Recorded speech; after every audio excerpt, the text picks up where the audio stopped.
Real Madrid, Bayern de Munique e agora Arsenal. Porque tantos gigantes de futebol europeu estão interessados na contratação de Kai Havertz. O que será que ele ainda tem a oferecer no futebol de altíssimo nível?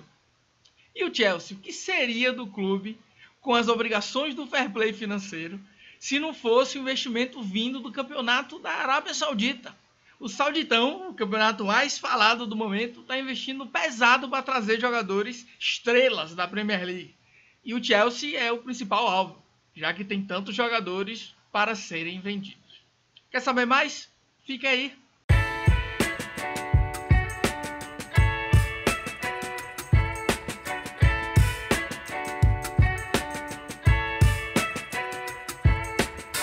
Fala galera, sejam bem-vindos a mais um vídeo do EP Loucos. Aqui vocês encontram análise, informação, opinião e entretenimento, tudo num lugar só. E hoje vamos começar a falar sobre o Chelsea, né? O Chelsea que tem investido tanto nas últimas temporadas, agora com um novo dono, Todd Boehly, tentando reconstruir esse time nessa nova era, acabou investindo demais, muitas contratações que não deram certo, vestiário cheio, e agora nessa janela eles tentam refazer o trabalho, vender alguns jogadores, trazer novas opções para ver se o time engrena, né? Porque a última temporada foi uma temporada para esquecer. E agora, com tantos jogadores para serem vendidos, o Sauditão tem se tornado uma alternativa interessante para boa parte desses jogadores, né? Um campeonato que tem crescido bastante nos últimos anos, com uma torcida fanática, né? Que tem dos grandes clubes aí que a gente costumeiramente já vê no Mundial de Clubes, né? O Al Hilal, que tem ido muito bem tanto nessa competição na Liga dos Campeões Asiática quanto no Campeonato Saudita, o maior campeão. O Al Nassr, né, do grande Cristiano Ronaldo e Talisca, está tentando trazer Ziyech, que não tem tido muito espaço, é um destaque por Marrocos, né, e não tem tido muito espaço pelo Chelsea. O Al Hilal, enfim, vai buscar a contratação de Koulibaly, né? São o que os rumores estão dizendo, que está próximo da contratação do Koulibaly, não teve uma passagem marcante pelo Chelsea, uma oportunidade com a idade dele também de fazer uma grana e jogar num campeonato que é o campeonato do momento. Tá aí o Al Hilal, né, que está atraindo jogadores interessantes há algum tempo, né? Eu acho que existe um certo preconceito aqui no Brasil com relação a esse campeonato pelo desconhecimento, né? Pelo fato de a gente não ter acesso. Mas está atraindo jogadores interessantes há algum tempo. O Al Hilal, que é o principal campeão, é o principal nome, né? Tem atraído jogadores de alto nível, como Luciano Vietto, né? Um argentino que tem passagens por Atlético Madrid, Valência, Sporting. Atraiu também Marega, né? Um atacante interessante que jogou muito tempo no Porto. Atraindo Ighalo, que já teve passagens pelo Manchester United e que também teve uma boa temporada pelo próprio Al-Shabaab, e aí depois acabou chegando no Al Hilal. Então tem o próprio Michael, que jogava no Flamengo, tem o Cuejá, que também jogava no Flamengo, tem atraído jogadores há algum tempo. E agora, com esses jogadores de calibre, né? Com a chegada de Rubem Neves, com a chegada de Koulibaly, eu acho que vai atrair a atenção de muitos locais do mundo inteiro, né? O Al Ittihad, que acabou de ser campeão, com o Romarinho jogando demais, né? Então, é um campeonato que está muito interessante. O Al Ittihad, que acabou de ser campeão, trouxe Benzema. Talvez assim as pessoas deem mais atenção para o Campeonato Mundial de Clubes, que há muito tempo, é só olhar os últimos resultados, como o Al Hilal eliminou o Flamengo e os últimos anos, como o Campeonato Mundial de Clubes é muito mais do que Europa versus América do Sul, né? Eu acho que se o pensamento é esse, eu acho que esse pensamento é um pouco já retrógrado, né? A gente já está numa outra era do futebol. O futebol está se desenvolvendo na MLS, na Arábia Saudita, Emirados Árabes, Egito. A Liga dos Campeões Asiática tem se tornado bastante interessante. Então tem que abrir os olhos aí para as outras partes do mundo, né? O futebol não é só Brasil e Inglaterra e Espanha, né? Voltando aí a essa conexão de Chelsea e Arábia Saudita, né? Já temos mais nomes, né? Como o próprio Kanté, que teve o seu contrato já encerrado pelo Chelsea, né? O contrato já estava encerrando nessa temporada, ele estava em dúvida se renovaria ou não. Eu acho também por causa da necessidade do Chelsea de abrir mão de alguns jogadores, né? Para poder enxugar um pouco mais esse elenco.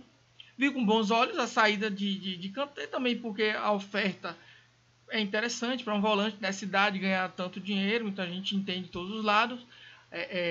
O fato do campeonato saudita estar tendo uma grande repercussão agora, pode atrair olhos do mundo inteiro.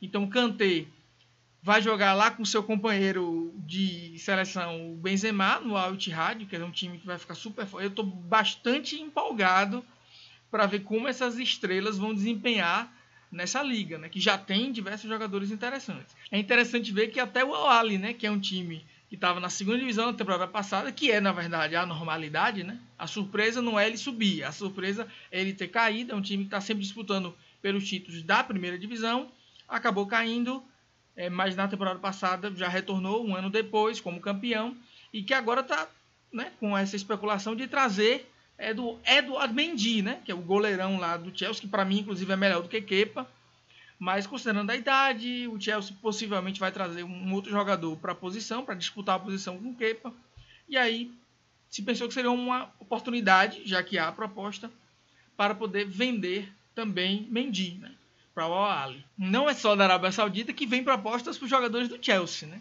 O próprio Romelu Lukaku, que foi emprestado à Inter de Milão durante a temporada passada, não deseja retornar ao clube, porque ainda mais agora que o Chelsea vai ter mais um jogador para jogar naquela posição ali, de falso 9, né, de segundo atacante, com Nkunku, né, jogador do Red Bull Leipzig, e possivelmente eles devem contratar um camisa 9 até o final da janela. Então, para ele seria interessante permanecer na Inter de Milão, que tem interesse em contratá-lo, porém não deve chegar nem perto do valor que o Chelsea pagou por ele, né? Nesse mesmo pacote, a Inter de Milão tem interesse em levar Chalobah, né, um zagueirão jovem do Chelsea que não tem tido muitos minutos, principalmente com esses novos reforços aí do Chelsea, né, com Fofana, Badiashile, Thiago Silva ainda vai jogar pelo menos mais uma temporada, então Trevoh Chalobah virou uma opção.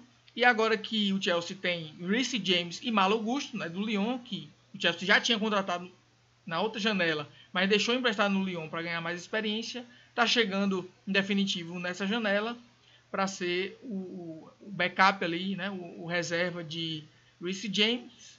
Então, para a Inter de Milão seria interessante pegar num pacote só Romelu Lukaku, Trevoh Chalobah e Azpilicueta. Outra transferência interessante é a saída de Kovacic, né, que poderia até permanecer no Chelsea, né, porque ele teve um período de lesões, poderia ter mais uma oportunidade, mas surgiu para ele a alternativa de ir para o City, né? Quem é que vai recusar o City nesse momento?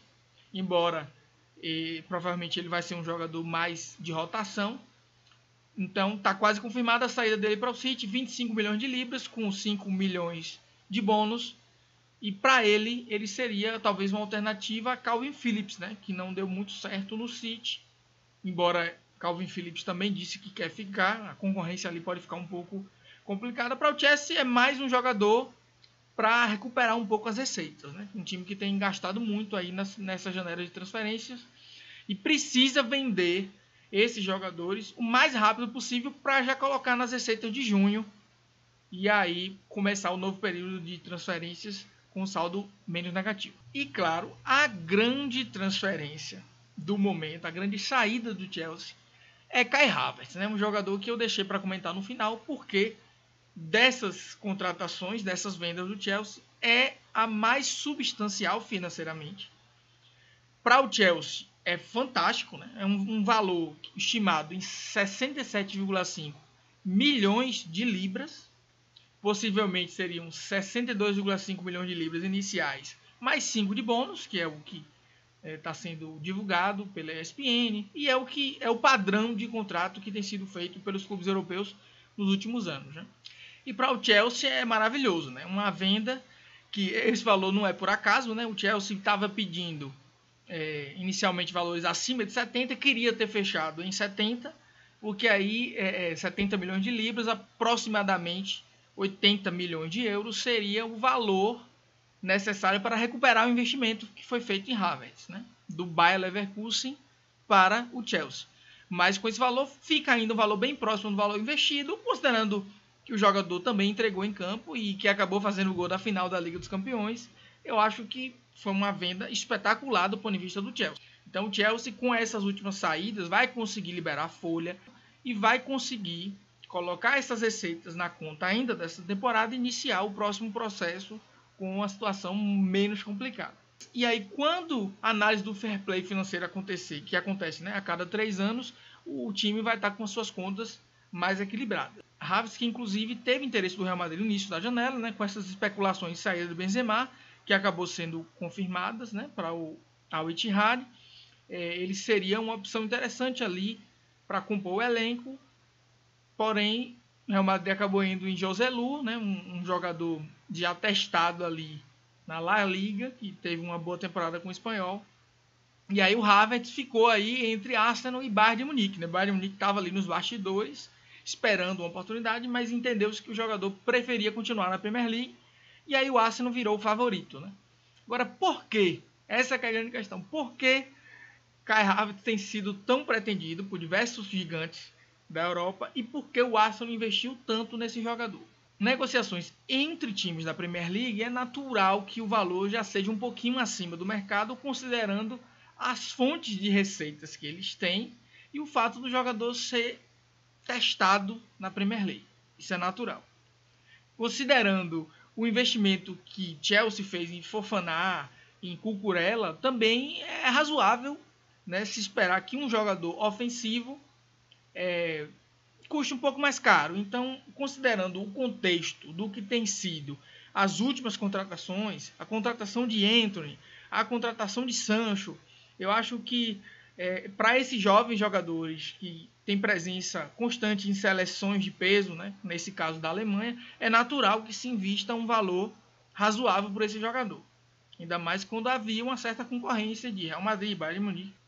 Agora, por que tantos clubes estão interessados num jogador que fez 9 gols na temporada passada? 7 gols na Premier League, 2 gols na Liga dos Campeões. O tão famoso gol que ele fez na Liga dos Campeões, que garantiu o título do Chelsea, foi o único gol dele na Champions League.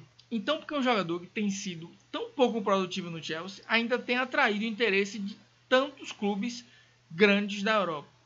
E a resposta não é tão simples assim, né? Eu tenho visto muitos canais, muitos jornalistas noticiando essa negociação de Havertz como ou inexplicável, ou Arteta e Edu devem saber algo ou devem ter visto algo no jogador que a gente não está conseguindo enxergar. Pensando por esse lado, vale a pena a gente mencionar algumas características de Havertz que são interessantes. Primeiro, sua polivalência, né? Sua principal característica é exatamente o fato de ele ser um jogador muito versátil, de poder jogar no meio campo como 8, como um 10, de poder jogar como ponta. Então ele vai dar muitas opções para o Arsenal, inclusive na posição de camisa 9. Né?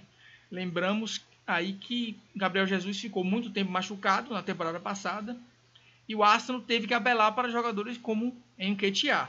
Então, considerando, né, mantendo a coerência, que foi uma das grandes críticas que tivemos ao Arsenal na temporada passada foi o fato de não ter elenco, só o fato de você estar trazendo um jogador polivalente, pode jogar em todas essas posições, 8, 9, 10, e também como um ponto aberto, ele pode servir como um jogador para descansar Martinelli, Saka, Jesus, quando for necessário.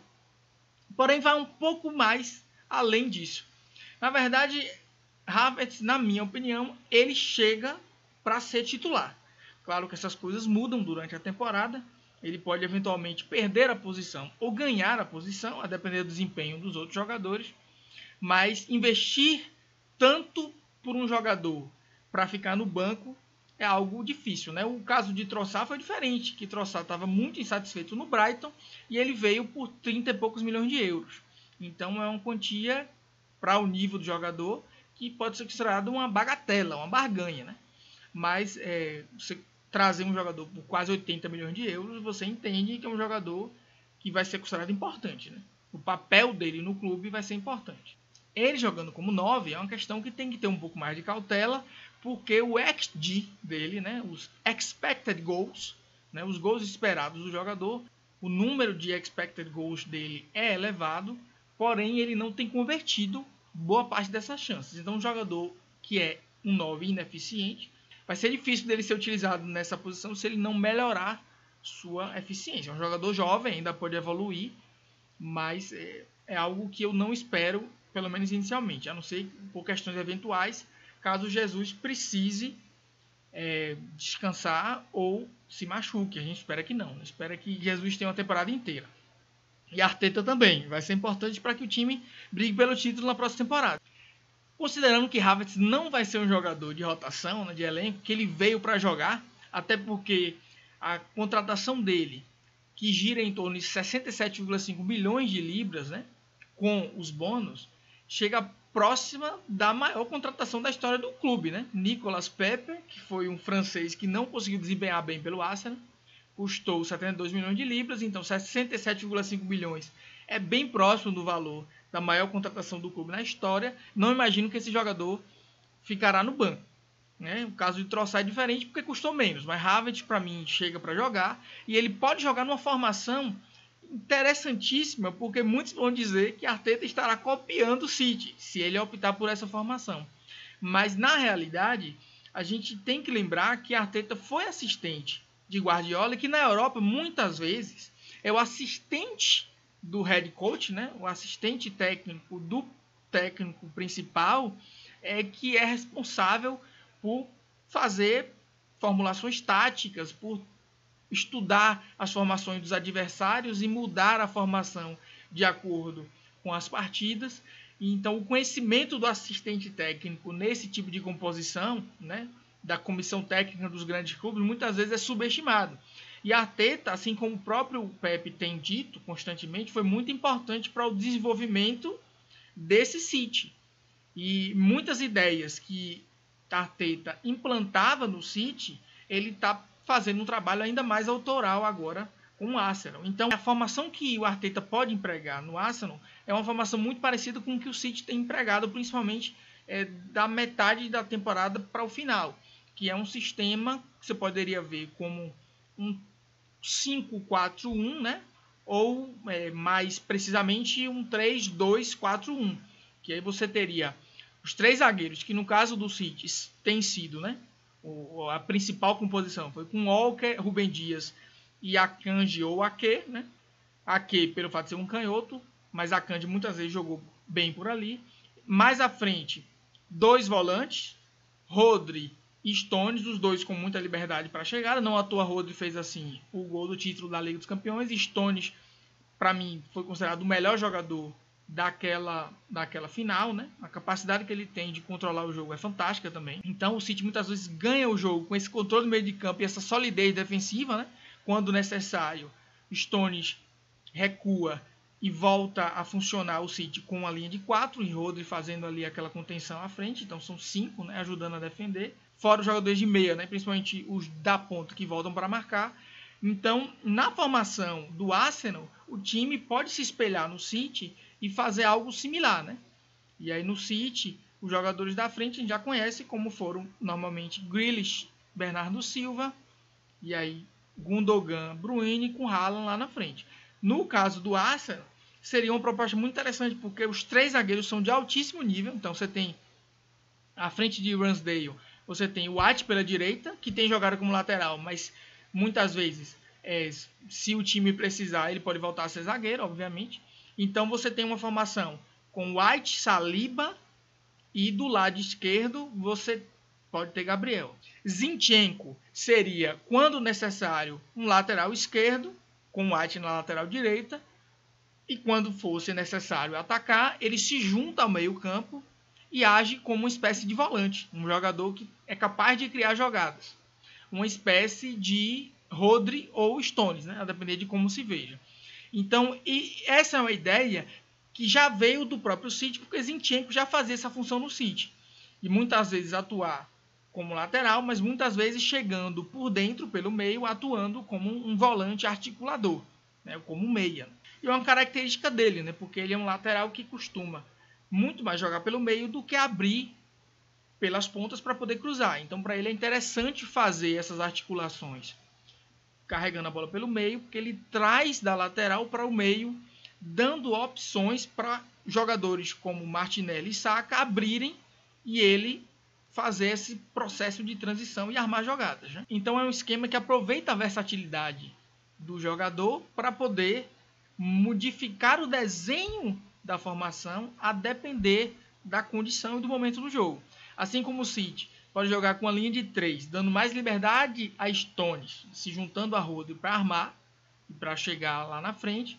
Quando necessário, ele pode recuar e transformar a linha defensiva numa linha de 4.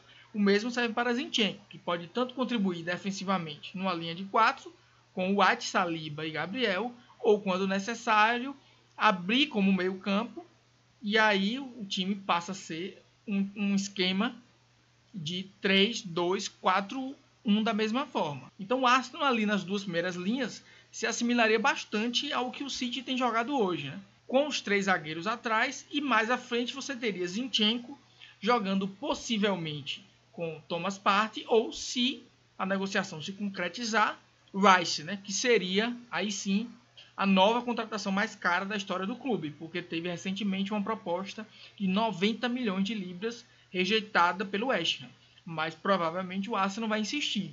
É um jogador que o Arsenal tem sonhado há muito tempo e há também o interesse do jogador em jogar pelo Arsenal. Então imagine esse time com White, Gabriel e Saliba, Zinchenko, ora jogando na linha defensiva, ora jogando no meio, ao lado de Rice. Imagine a capacidade que esse time teria, não só de marcar, de se proteger, de proteger a defesa, como também de criar jogadas, né? E aí um pouco mais à frente, talvez seja um pouco diferente do City, porque o City tem Haaland como o foco principal do ataque para receber as bolas, e Gabriel Jesus é um tipo de atacante um pouco diferente, e o time aposta muito nos pontas, né? Com Martinelli e Saka, gera muito mais jogo com os pontas até do que o próprio City, que muitas vezes joga pelo meio, né? Armando com Gundogan e De Bruyne, mas aí vai ser um pouco diferente porque até o momento a ideia era só ter Odegaard no meio, né? Eventualmente um Jorginho e tal, mas é aí que Havertz entra na jogada, porque aí você pode ter Havertz para ajudar na criação do time, assim como o Odegaard. E aí você teria um time com, no meio campo, Havertz jogando ao lado de Odegaard, e aí você teria Saka do lado direito, Martinelli do lado esquerdo e Jesus compondo o ataque. E aí, como opções do banco de reserva, você teria Jorginho, você teria Trossard, você teria possivelmente mais opções que o Arsenal ainda possa trazer na janela de transferências. Além de Nelson, que acabou de renovar o contrato. Um jogador também que foi importante ao entrar em alguns minutos finais da partida e fazer gols decisivos, como por exemplo o gol contra o Bournemouth. Então é um Arsenal que vai ficar muito competitivo, principalmente se conseguir trazer Rice. É um Arsenal que vai conseguir jogar com a mesma fluidez, uma fluidez semelhante ao que o City consegue jogar, e com Havertz jogando atrás de Gabriel Jesus, que é uma posição que ele estaria mais acostumado a fazer, porque é um jogador que tem excelente controle de bola, sabe muito bem fazer essa transição, essa progressão para o ataque, e que não é tão bom finalizador como o Gabriel Jesus, por exemplo. Então eu não o vejo como uma opção que ameaça a posição de Gabriel Jesus. Ele pode ser eventualmente um camisa 9 ali improvisado, porque não é a principal característica dele, numa possível necessidade de saída de Gabriel Jesus por qualquer motivo, mas eu vejo jogando como titular atrás de Gabriel Jesus, junto ao Odegaard, no meio, ajudando na articulação do time e na transição, para que o time não fique muito dependente dos pontas, né? Para que o time também tenha muito jogo no meio, porque muitas vezes o time dependeu muito de Odegaard, e quando o Odegaard não estava num bom dia, o time não tinha jogo pelo meio, e acabava tendo que explorar apenas os pontas, e Saka teve um final de temporada muito ruim, então Martinelli se machucou, o Arsenal ficou sem opções. Então a ideia é diversificar o jogo, aproveitar o melhor de Zinchenko, porque agora Zinchenko pode, ainda mais com a chegada de Rice, jogar com mais liberdade, algo que não foi muito visto nessa temporada, por dois motivos, porque Zinchenko ficou machucado pelo menos uns 2 ou 3 períodos, e aí ele não teve muita sequência. Além disso, quando Zinchenko finalmente voltou, Saliba estava machucado. Então, o Arsenal nunca conseguiu manter o seu time titular, o seu time ideal, 100% pronto para jogar na temporada passada. E por isso, a Arteta não conseguiu executar esse plano. Mas agora, com mais opções e com a chegada de Rice, vai dar mais cobertura, porque Thomas Partey não teve um final de temporada bom. Então acabou não dando essa segurança defensiva que o time precisava para poder dar mais liberdade para Zinchenko jogar. Chegando o Rice e agora com a chegada de Havertz, o time do Arsenal tende a ser muito mais fluido e muito mais ofensivo. Caso funcione, claro que isso aqui é somente a teoria e ninguém sabe se na prática esses jogadores vão se entrosar. Fica a expectativa. Agora uma coisa é certa, o valor é alto, eu entendo, para o Chelsea é maravilhoso, porque recuperou o dinheiro e agora pode investir em outros jogadores, mas para o Arsenal é um pouquinho de risco, existe um risco, é um pouco de aposta, um jogador que não faz muitos gols, mas é um jogador que cria muitas jogadas.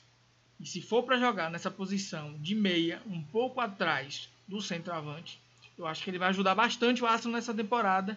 E o Arsenal precisa de mais jogadores e de mais elenco para poder competir. Então a ideia é não parar por aí. Tem que trazer Rice e tem que ir atrás de mais opções de elenco. Mas o time titular, chegando o Rice, chegando o Havertz, para mim já está fechado. Então é isso, galera. Muito obrigado por assistir mais um vídeo do EP Loucos. Se acharam interessante, por favor, deixem seus likes, se inscrevam, compartilhem com seus amigos, discordem, concordem, fiquem à vontade nos comentários e até a próxima. Valeu!